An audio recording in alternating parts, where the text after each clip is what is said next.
Assalamualaikum. Hello everyone, selamat datang di channel Dunia Berwarna. Hai, aku Salma. Yuk belajar lebih jauh bersamaku. Halo teman, belajar apakah kita hari ini? Yuk simak bersama. Sumber daya alam. Tahukah kalian apa itu sumber daya alam? Sumber daya alam adalah segala sesuatu yang dapat diambil atau dimanfaatkan, di mana hasil sumbernya berasal dari alam. Sumber daya alam digunakan oleh manusia untuk memenuhi kebutuhan hidupnya.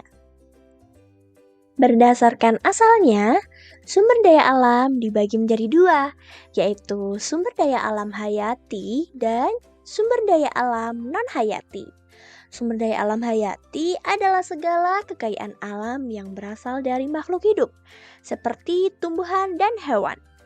Minyak bumi, gas alam, dan batu bara juga masuk ke dalam jenis sumber daya alam hayati karena berasal dari sisa makhluk hidup.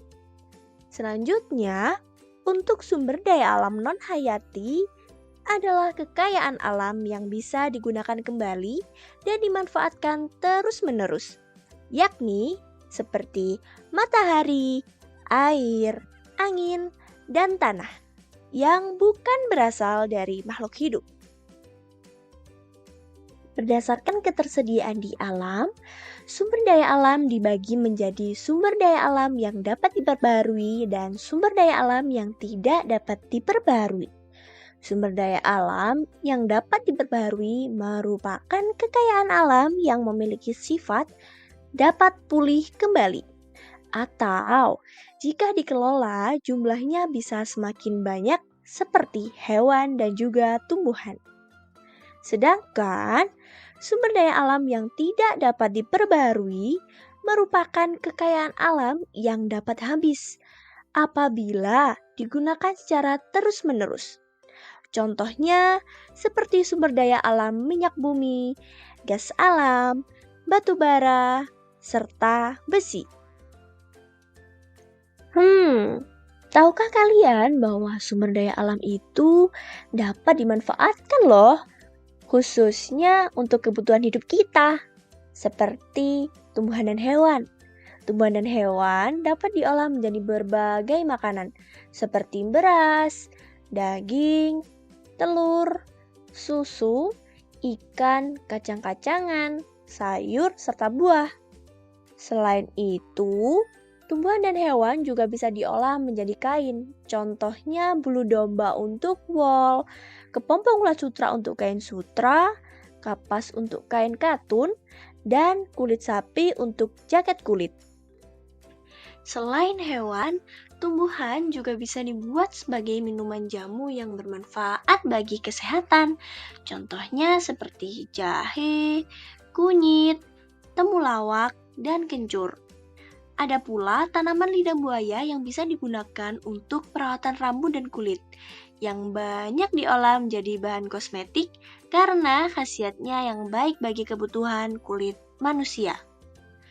Berbagai peralatan rumah tangga juga dibuat melalui tumbuhan, yaitu seperti bahan kayu yang dibuat menjadi meja, kursi, dan lemari. Peralatan rumah tangga banyak pula yang berasal dari olahan minyak bumi, seperti plastik untuk kursi plastik. Alat masak pun dibuat dari bahan aluminium yang tahan karat dan mudah mengantarkan panas seperti wajan dan juga panci. Sumber daya alam yang berasal dari tanah liat dan bebatuan dapat diolah menjadi semen, genting, dan batu bara. Bahan tambang seperti besi dapat pula digunakan untuk rangka bangunan. Aluminium dan kusen juga dapat digunakan untuk rangka atap. Kemudian, sumber daya alam seperti sungai, laut, dan gunung dapat dimanfaatkan keindahannya untuk tempat wisata. Sumber daya alam juga dimanfaatkan sebagai sumber energi utama untuk bahan pembangkit listrik dan bahan bakar loh. Contohnya seperti cahaya matahari, angin, dan air bisa digunakan untuk energi alternatif pembangkit listrik. Sedangkan untuk batu bara masih menjadi sumber energi yang paling utama karena murah. Beberapa tumbuhan juga dapat diolah menjadi bioetanol dan biodiesel. Sumber daya alam yang kita miliki menjadi tanggung jawab kita untuk dilestarikan agar tidak habis dan rusak. Banyak hal yang bisa kita lakukan untuk melestarikan sumber daya alam. Hewan dan tumbuhan yang digunakan untuk bahan pangan bisa kita lestarikan dengan memperbanyak pembuatan peternakan, perikanan, ataupun perkebunan. Untuk melestarikan hewan dan tumbuhan yang hampir punah, dapat dilakukan dengan konservasi, seperti membuat taman nasional, cagar alam, ataupun suaka margasatwa. Hutan yang ditebang harus menggunakan sistem tebang pilih dan wajib untuk melaksanakan tanam kembali atau reboisasi untuk mencegah adanya gundulnya hutan.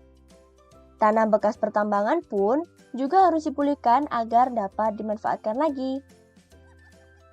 Nah, sekarang sudah tahu kan mengenai sumber daya alam? Kemudian, bagaimana sih supaya kita jadi lebih bijak? Pertama, pakailah sumber daya alam sesuai dengan kebutuhan kita. Yang kedua, jangan lupa menjaga lingkungan agar tidak tercemar, yakni dengan tidak membuang sampah sembarangan, mendaur ulang sampah, dan mengurangi produksi sampah. Yang terakhir, sumber daya alam yang telah diberikan Tuhan kepada kita, jangan lupa untuk selalu kita syukuri ya. Salah satu bentuk syukur kita adalah dengan melestarikan alam. Terima kasih sudah menonton. Jangan lupa untuk selalu belajar ya teman-teman. See you next video.